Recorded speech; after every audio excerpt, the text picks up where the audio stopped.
Kaiser de Bellico Lico, Book 5, 30 and 32. So, what's going on? Well, you got somebody wanting to stay and somebody wanting to go. And when you got people disagreeing, especially commanders, you've got a problem.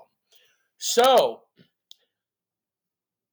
ablative absolute clause. With this argument having been held into each part, right? Everybody was getting their argument, right? You got Kata saying stay, you got Sabina saying go, and what do we got here? Cum, when resistitor, it is resisted. There was a resisting, you could say, impersonal. By Kata and the first order, sharply. First order of what?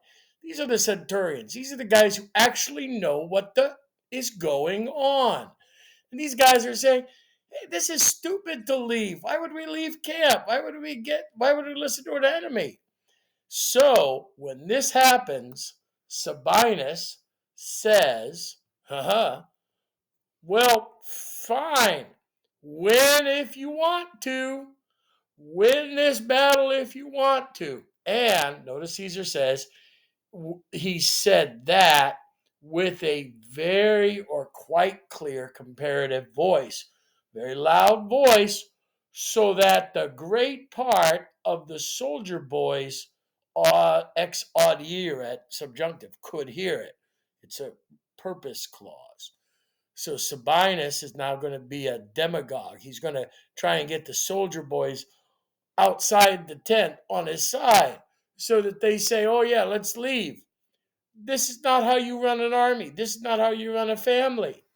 So he says, nor am I that guy, he said, who am terrified very seriously out of the fear of death.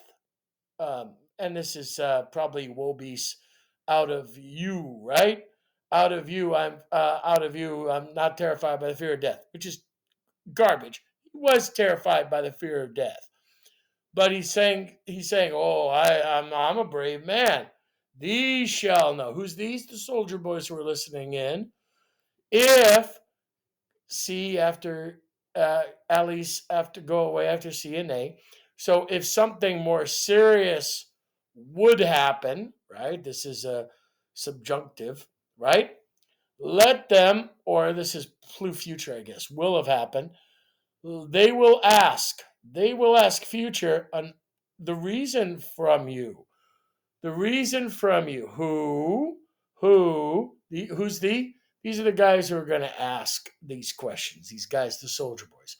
If it would have been permitted through you, on only a day's time, having been joined with the nearest winter camps, they could have, they might, subjunctive, potential mood, they might sustain the common disaster of war with the remaining boys, not having been rejected and exiled long from the others, they shall perish. They will not perish either by sword or by famine. Notice this high diction that's being used. There is a rising up out of the debate. They say, oh, it's a lot.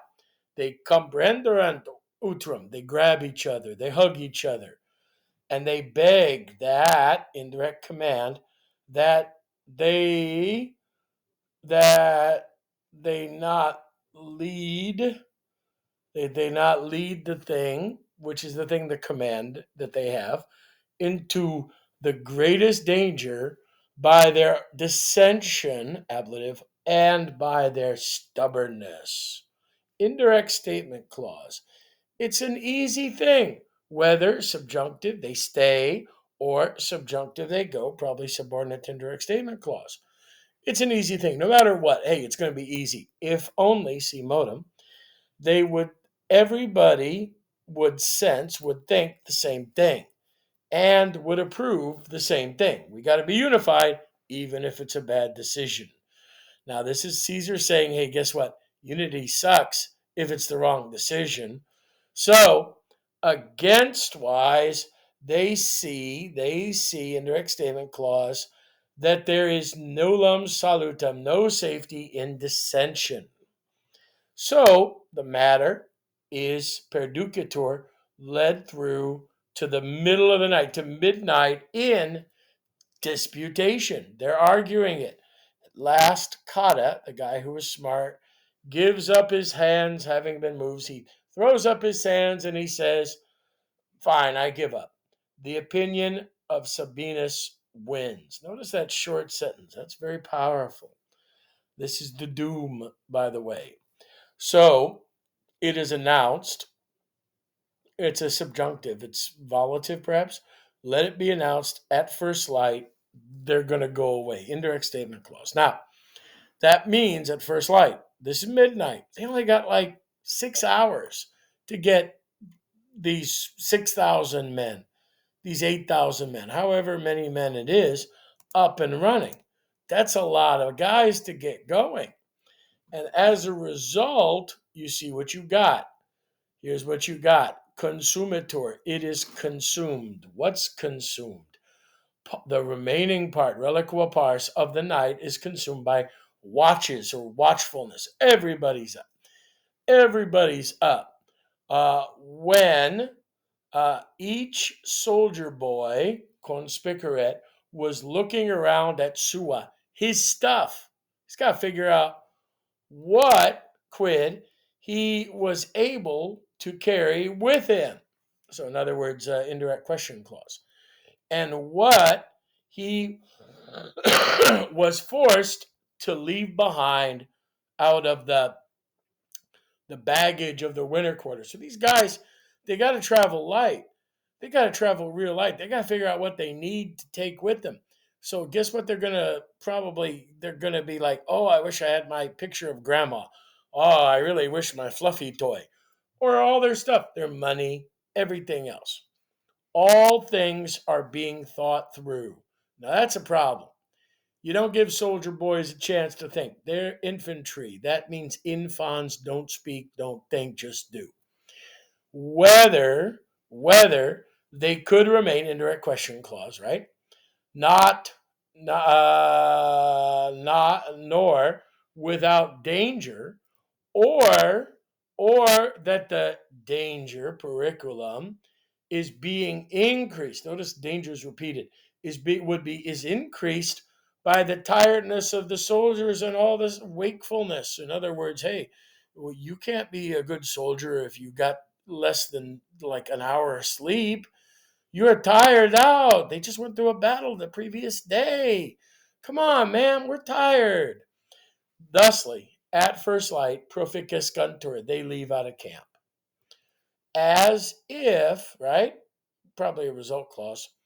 By whom, right? They were persuaded. This is probably a dative quibus, I think. Not by an enemy, but by the very, very friendly Ambiorix. The plan having been given. Now, here's the key. So they're leaving, not thinking that this guy is a bad guy, which he is, and he's giving them bad advice, which he did, and that they shouldn't leave, which they are. So as a result, with a very long battle line and with the greatest amount of impediments or baggages, they're heading out. That's crazy, man. That's crazy. A long battle line means that it's really thin and you can get at people easily in this battle line. You just attack them from the sides like the Finns did in the Winter War against the Soviets, 1939. Look it up. But the enemies, after they sensed, right, out of the nighttime uproar in the camp of the Romans.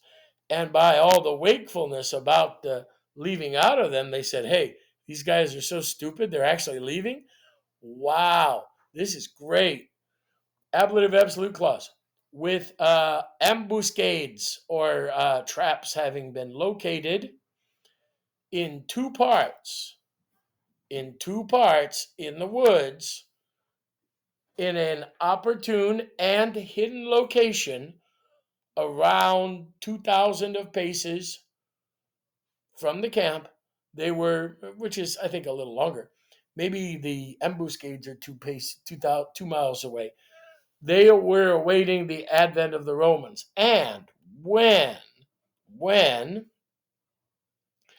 the greater part of the line of march, right, had dismissed, had sent itself, say, down into a big valley out of either part of this valley, so they're going into the valley, out of either part of this valley, suddenly the enemy show themselves. And they coeperate. Now look at all these infinitives. Look at all this polysyndeton here, right? And they press the novissimus, the last guys.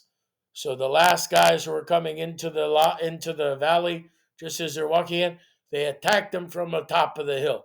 Gravity's doing great for them. They're pushing them. Say, "Get going, guys!"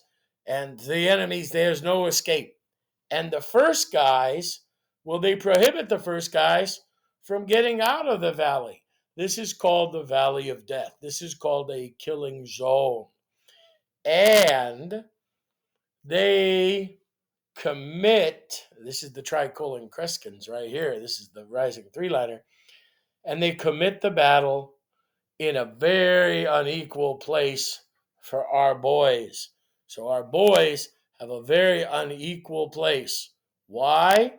Well, let's see if I can draw it in a easy way. Let's see if I can do a blank screen and then a marker. Why not? Let's see if that works. Let's see. So the guys are going to a valley. Here's your valley. The Romans are marching into the valley. There's the last guy, the novissimos. Here's the first guys. And they got these guys all throughout. Now the enemies, they're the bad guys. We're going to make them enemies, ease. The enemies have waited in line at both ends of the valley. What they're going to do now in this attack is attack and prohibit withdrawal to get back to the camp, which is utterly defensible. So therefore, the Romans can't break backward. Also, the Romans can't break forward either.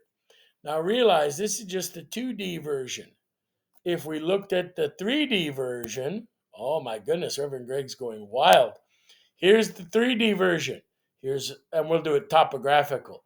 Mountain, mountain. We're looking at it from above. Mountain, mountain. All right, these are topographical. It's mountaintops. Here's the Romans. They're going into the valley.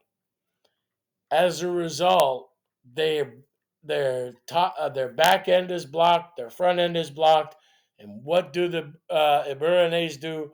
They attack longitudinally. So therefore, even though though the Romans have them probably outnumbered, by attacking longitudinally, there's no group because remember the Romans fought like this big old square of guys. Instead, they're in the line. This is where they can be easily attacked, and they are utterly in trouble. And you'll note there's a little presentation on how to form an ambuscade or an ambush that's in your book, which is exactly from the West Point War Manual of 1932, and it's still being used today. This is a classical end up to cut the guys apart on the march. Wow, that was exciting. Sorry, took a long time, but I think it's really cool. And I think you're really cool too. So I look forward to hearing and reading and being with you. Aloha.